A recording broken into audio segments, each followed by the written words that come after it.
Why is this important for food and nutrition security?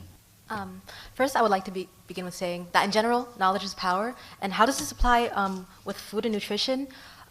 It's statistically proven that the more educated you are, the healthier that you tend to be.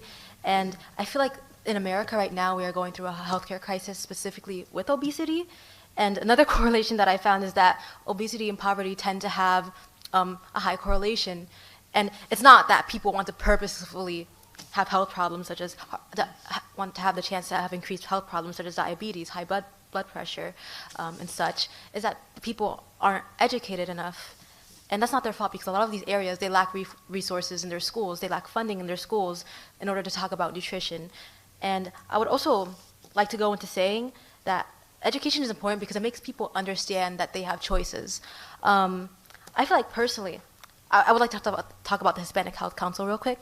I had no idea that there was a wellness clinic so close to me and that offered so many services to children my age, children younger than me, and adults. And I feel like that's a problem because I feel like a lot of schools don't emphasize the fact that these places are so close to us and they could help us in so many ways.